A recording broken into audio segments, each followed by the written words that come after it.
do I owe the? What do I owe the pleasure? What do I owe the pleasure? Since the last time we been together, we wash your car for you. We wash your car. We wash your car with no shame in our hustle. And when you goddamn getting into that wash, and you know that tip gonna be good, like goddamn this coach. Y'all better stop wearing this slippery soap, man. Man, I ain't gonna lie. I've been holding a lot of shit in lately. Man, I just had like a 3.5 hour cry. Bieber may have been treated unfairly, but now the spotlight is on, and this story is far from finished. The key question is whether 50 Cent truly has a clip that could change everything, or if Curtis Jackson is carefully playing the long game, using timing, pressure, and calculated online moves to command attention while rattling the industry. Is he uncovering a hidden truth, or turning the decline of powerful music figures into his own momentum? Either way, the impact is already clear, and the biggest names in his sights are feeling it. Just like Mount Vernon, New York City, Mount Vernon, and Miami, all that is the same, bro. Nobody wants to be near him. Nobody wants to touch what he touched, be where he at. You understand? It's crazy, bro, how his fall from grace, which was never from grace. It's just like the devil just kicked him out of hell, because he was never in nothing graceful and did anything graceful. You know what I'm saying? I don't care what you say about, okay, he did the music, he had the bad boy legacy and everything like that, man, but you know, a few albums, a few people, you know, made to be famous, but they not here to tell their story. Black Rob, Biggie, Craig Mack. They not here to tell their story, bro. And now you got everybody telling his story. Yeah, and I know 50, he did a recent interview with US Weekly saying that the reason why rappers are quiet about, you know, Diddy's situation is because they've been to his parties and they don't know what got caught on tape. Bruh, those people who was caught at Diddy party did not know that he had 250 tape recorders. Pay close attention, because this is where 50 Cent's long-term strategy becomes clear. What once looked like harmless back and forth in 2009, when Rick Ross mocked him with the Officer Ricky angle, was never just casual banter to 50. While others chased quick reactions and headlines, he was thinking several steps ahead, choosing patience over noise. A S. Ross showcased success, new ventures, and a larger-than-life image. 50 stayed mostly silent. He watched closely, collected proof, and waited for the moment when confidence turned into overconfidence. Those subtle social media jabs that followed weren't random jokes. They were quiet warnings. Then, without build-up or explanation, 50 released the recording. One move shifted the entire mood. The internet lit up, the industry froze, and suddenly, it was clear the battle had never been playing out the way Ross believed. He had 250 tape recorders in that house that they took, that the feds found. So now with them finding all that and you being at a Diddy party, you know you may have done something that was caught on one of those tapes. You just better pray to God that they don't recognize you. Those people who know that they did something, no, they're not gonna speak out. They're not gonna say nothing. What part of the game is that? They are not going to come forward and tell on themselves. Nah, not at all. Ice Cube, he said it himself, bro. He said that Diddy's been targeted because of what he said about those folks and those people. Now, the people who was on those tapes may feel like Diddy might be targeting them. Because if he's asked about who is this, who is that, and he's under oath with the federal government, he got to tell them. He's not going to plead the fifth.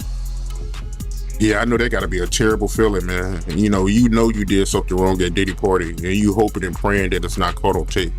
But they don't think they did nothing wrong. That's their lifestyle. That's their lifestyle, bruh. I ask guys all the time, if two men lay down, how many homos get up?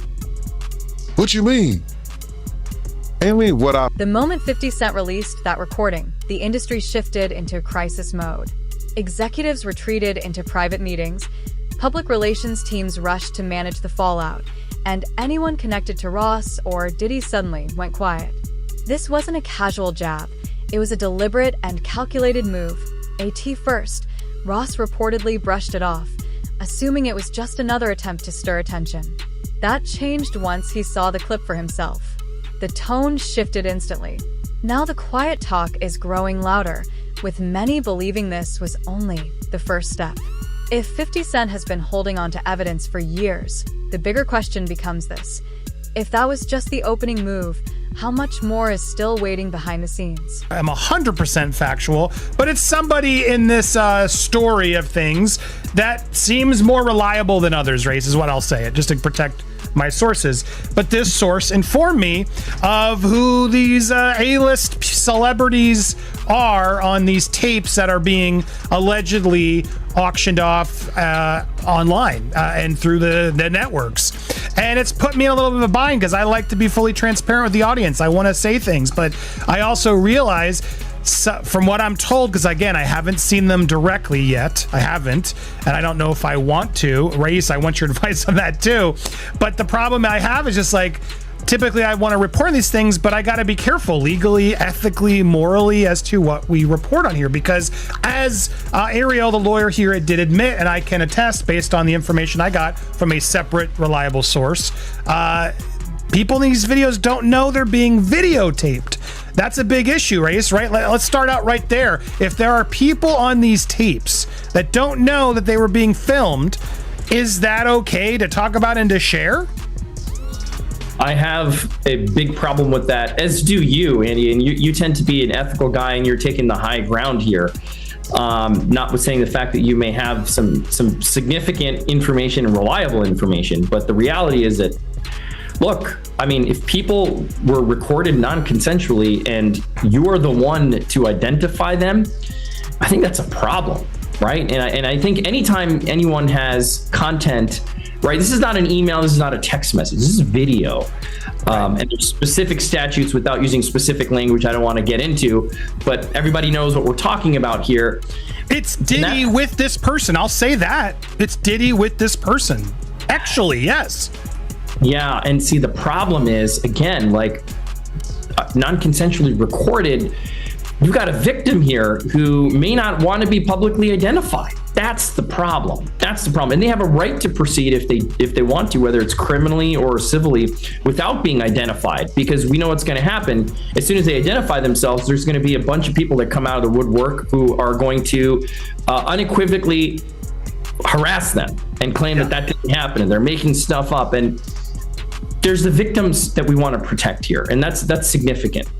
Well, it's interesting because here's why I wanted to have this conversation, because I know a lot of you are like, Andy, just say it. No, I'm not going to say them, but I wanted to have this conversation as to why we're not saying it and why I think others haven't yet said it, raised, because again, legally, ethically, morally, it's just not right. Now, there's an argument I've had with people who are like, well, they knew what they were doing with Diddy. Like these were consensual acts, like they knew, and he filmed other times, so I don't know what the big deal is. It's gonna come out is what I keep hearing from other reliable sources. It may come out, but it's not gonna come out via me. That's just to warn you all, because I don't think it's wise for us to put out something like you just confirmed it without the consent of the other person in the video. Because again, from what I'm gathering based on... For years, Ross has maintained that he kept his distance from certain powerful figures in the industry. However, recently surfaced recordings are challenging that narrative in a serious way. Material released by 50 Cent appears to place Ross in private, behind-the-scenes discussions with Diddy, suggesting a level of involvement that goes beyond casual industry contact. The audio reportedly captures Ross speaking with confidence about undisclosed arrangements involving up-and-coming artists, implying a repeated pattern rather than a one-time situation. Industry insiders say evidence like this has the potential to damage reputations if more of it comes to light. What's unsettling the music world most is how these recordings revive long-circulating rumors about Ross's early career, forcing long-defended claims back into question and placing his public story under intense new scrutiny. Baby oil that they took 1,000 bottles away from his house? If the government took 1,000 bottles of baby oil and somebody had things what appeared to be baby oil, and then you have to listen to the prosecutor. He said that they seized 1,000 bottles what allegedly to be baby oil. Allegedly to be baby oil. So that's telling people that it wasn't baby oil. And people think that that was baby oil, they out their mind. I don't believe it was baby oil. Yo, bro, when they went up in there, they knew what they was gonna find. They knew what was ever in that baby oil or that those bottles that appeared to be baby oil, they knew about that at first. You gotta realize 9 times out of 10, that individual that got caught at the airport, that was supposed to be their carrier, told them what they was doing and what they had. I wouldn't put it past that he told them everything. So when they went up in there, they knew they had to take whatever was out there, and that thing that appeared to be baby oil, they took that. They gotta test every last one of them. Let's see how much, let's see how many of those come back to be baby oil. Bro, listen to me. Costco don't sell that much baby oil. Where you know sell that much baby oil? Yeah, I don't know any store that sell that much baby oil. I know Costco, they came out and said that they don't even sell baby oil. My sentiments exactly. But you personally, right, what do you believe was in the baby oil? If you ever seen a massage parlor being raided and they walking out the people, do they take the massage oil with them when they go? No, they just walk out the people who are being arrested. A person getting arrested and the people being arrested in those brothel houses. Do they take out the stuff in the brothel houses? No, they don't. They take the individuals who are being arrested out the brothel houses. For them to take 1,000 bottles of baby oil, it's like that they did not leave one. They left people there, but they ain't leave not one bottle. Nobody needed no baby oil. So my whole thing about it is that there was something in that other than baby oil. That's why they took all the bottles. And 9 times out of 10, if I would give it a wild guess, it was, and like some of the people told me, it was probably that GHB. What's that? I think it's gamma hydrox.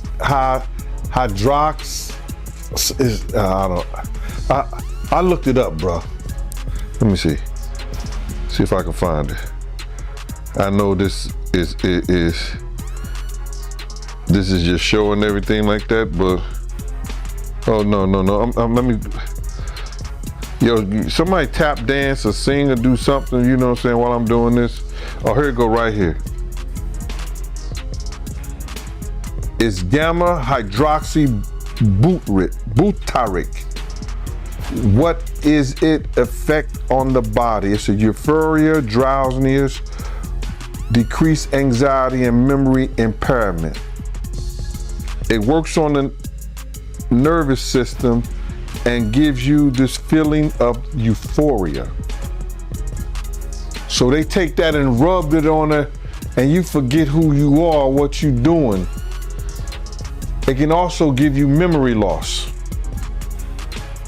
drowsiness, and that's under the DEA, the Drug Enforcement Administration. The music industry is now on edge, with insiders describing the situation as a reputation unraveling in real time. Reports suggest Ross's team rushed into emergency discussions, concerned that 50 Cent may still be holding even more damaging material. With Ross chasing major business opportunities and Diddy already surrounded by controversy, the timing could not be worse. These leaks go far beyond headlines. They threaten brand deals, partnerships, and the credibility Ross has worked for years to build. Each attempt to respond or push back seems to be followed by another clip surfacing, increasing the pressure. The moment Ross saw what 50 released, the issue shifted from a manageable setback to a full-blown crisis. Together is what this is. And again, that's a potentially outing of somebody as well. You know what I mean? There's so many things here that happen in releasing of this private consensual moment that while salaciously everybody wants to know, and people are messaging me all the time, Andy, who's waiting? And it's like, I'm not gonna say, because there seem to be way too many things that these people in the tapes, whether consensual, whether they, whatever, didn't agree to put out there. And I would think that's a legal issue too for anybody who puts these out first, no? Yeah, you nailed it. You can't without the consent of the victim. That's the problem. Somebody thinks that somebody has no idea, right? You said, well, didn't they know they're being recorded? No. I mean, in these situations, the assumption is they did not know. And that's what we believe right now, is the victims did not know that they were being recorded. If the victim comes out and says, okay, yes, I knew I was recorded, and a statement is provided, that's a different story. But of course, you don't know that. So you, Andy, probably can't be the one to break that ice and be like, well, this is what I heard and this is what I know, and so I'm going to say it. And there's all kinds of hairy legal issues on that, right? With privacy and intrusion on seclusion is what we call it. It's a privacy violation.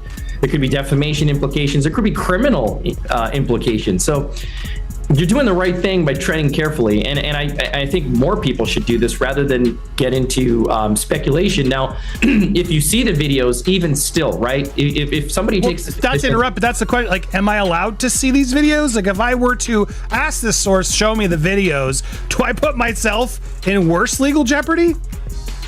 That's another distinct legal issue, right? It's like you're watching something that someone didn't know they were being recorded of doing, right? And so it's dicey. It's dicey. Now, it would be different if you were an attorney and somebody's coming to you for purposes of defense or prosecution of a claim, a civil claim, or the filing, of some action to recover damages. That's a little different.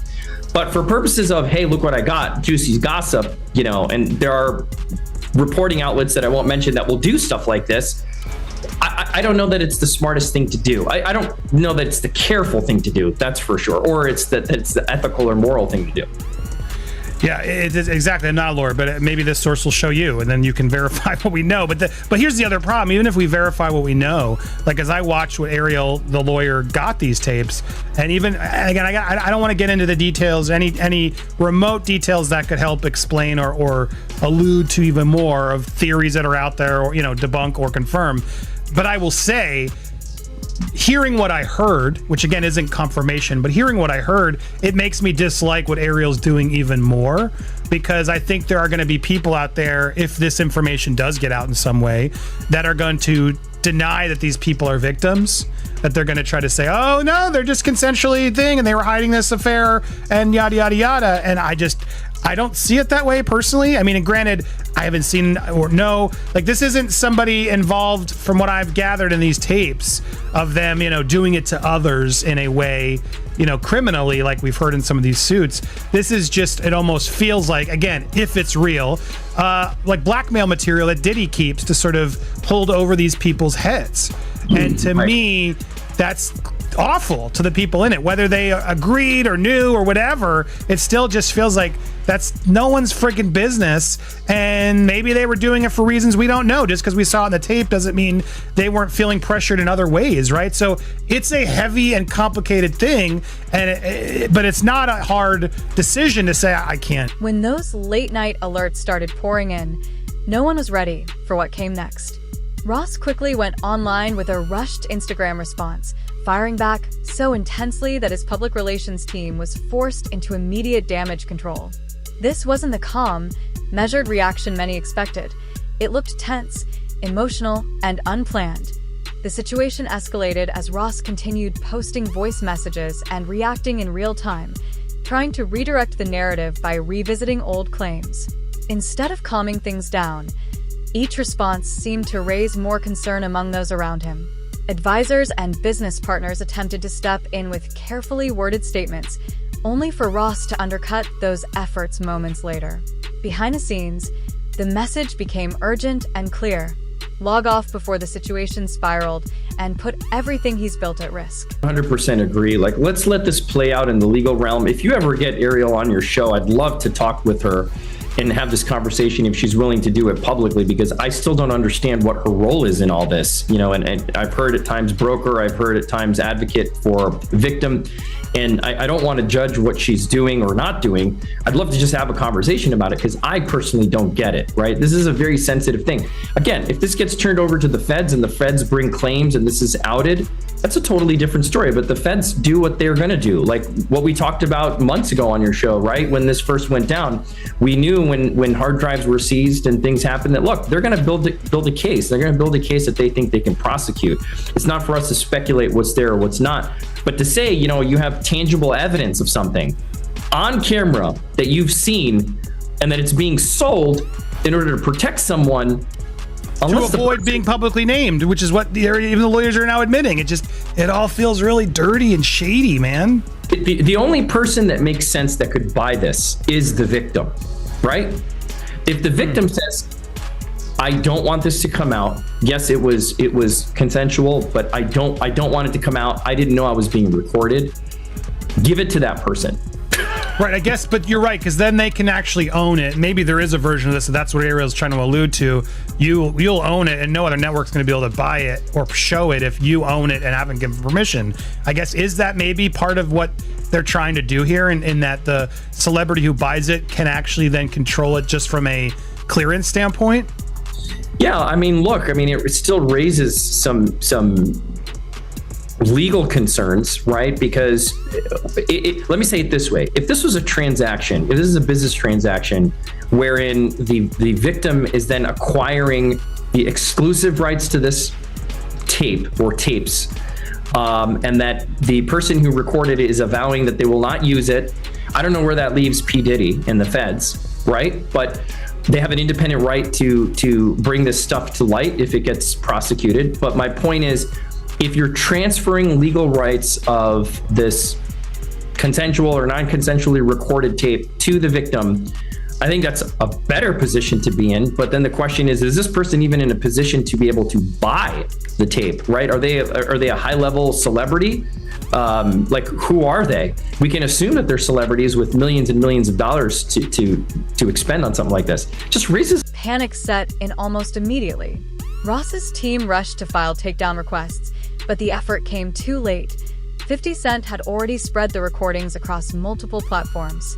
Reports suggest Ross even offered large sums of money to trace the source of the leak, yet nothing slowed the momentum. By morning, his main social media account faced restrictions, pushing him onto backup pages where his reactions grew even more intense. AS's legal team scrambled to regain control. Business partners quietly began to distance themselves. Instead of stabilizing the situation, Ross continued escalating it, pulling other artists into the dispute and exposing uncomfortable behind-the-scenes tensions. What followed looked like momentum collapsing in real time. The industry quickly split, with some siding with 50 and others attempting to support Ross, but his unpredictable responses made defending him increasingly difficult. I gave him my card. My business card was savoir-faire, security management and everywhere. You know what I mean? So 50 did a song about that. You know what I'm saying? And he put that in the song. And some years ago, about a year or so ago, not even a year or so ago, he said that when he dropped my name, he said, yo, I got the Savoir Faire, I got that from Big Gene. He been trying to tell y'all about this Puff shit years ago. But 50 was the type of dude that if you knew he was with you, he was with you. Even back then, he had your back whether you was security or whatever you did. If he was with you, he was with you. And that's what you gotta love about him. You know what I mean? You ain't gotta question his loyalty, you know what I'm saying, on some fight shit or if you in a situation. Cause he going out. Well, I guess you were hanging around him or knew him, right before he got shot. Well, what happened is that I had got some information. 50 came to my house. I tried to fit him on a vest, but I'm like, at the time I was like a 3X. And 50 was like a large, you know what I'm saying? So he couldn't really fit the vest, but I gave him a cover to try to tell him, because he had some pads, some vest pads. So I just told him what the situation was that I knew. And told him he had to watch himself because those cats was gonna come at him. You know what I'm saying? And he was like, yeah. And he was supposed to be going to Cancun. And I told him, if you come to Cancun, I got you, because I used to be down there doing security at Daddy-O's. You understand? And I had people down there that I knew that was from Puerto Rico, and they was working down there, so they should make sure when I hit the island, anything and everything I needed, I could get it right there on the island. You understand? They work directly with the syndicate. So 50 was supposed to come down there to do a show, and he didn't make it because they had shot him up. I don't know if he was coming in the first place, but he was supposed to, because he was paid half the money to come down there to perform How to Rob an Industry Cat. And when was the next time you seen him after that? The next time I seen 50 after that was at Jack the Rapper. He had blew up. Man. He was like, he was this dude and everything like that. And I was sitting in we was in Puerto Rico, and I was sitting by myself, just chilling, and he had his whole entourage with him. He came directly over to me. He like, yo, Gene. I was like, yo, what up, Fit? I said, what up, 50? He said, what's up, man? He said, yo, put his hand out to me, and he grabbed my hand. He said, yo, they can't stop what God got planned. Went on about his business. And then he blew up crazy. Crazy, man. Yeah. How do you feel about 50 going so hard at Diddy with the documentaries, and what did he do to 50 that made him hate him so much, man? That's crazy. Well, I think it's just, you got to look at it like this. 50 was writing a lot of shit that made a lot of money for Diddy. And he knew back then in the day, he didn't know what he know now, but Diddy was robbing him. You understand? Mm-hmm. Bringing those kids in and say, yo, here, write this verse for me, man, for this, stuff like that, and giving them $5,000, you understand? Or $10,000, and you making $100,000 or $200,000 or maybe $2 million off of it, or $1 million, whatever the case may be. See, people call that good business. That's not good business. That's taking a person's talent, using it for your own self-indulgence, and not giving him what it's worth. When you could have been teaching these kids, you could have been helping these kids, and maybe these kids would have been helping you at the point you are right now. So, if that's the case, he have every right. But 50 is doing this for the culture. You understand? If it's going to be told, he going to have it, and it's going to be. As the situation spiraled, the industry's true loyalties began to surface. Meek Mill was quick to show public support for 50 Cent's posts, while several major figures quietly distanced themselves from Ross, unfollowing him without explanation. Planned collaborations started vanishing behind the scenes, signaling a silent but meaningful shift. Others chose subtler moves. DJ Khaled stayed noticeably silent. French Montana shared a brief message about karma and the future, which many took as a quiet warning. Even Drake added fuel to the conversation with a cryptic line about loyalty that caught widespread attention. The message was unmistakable. Support for Ross was slipping away, and the shift was happening in real time.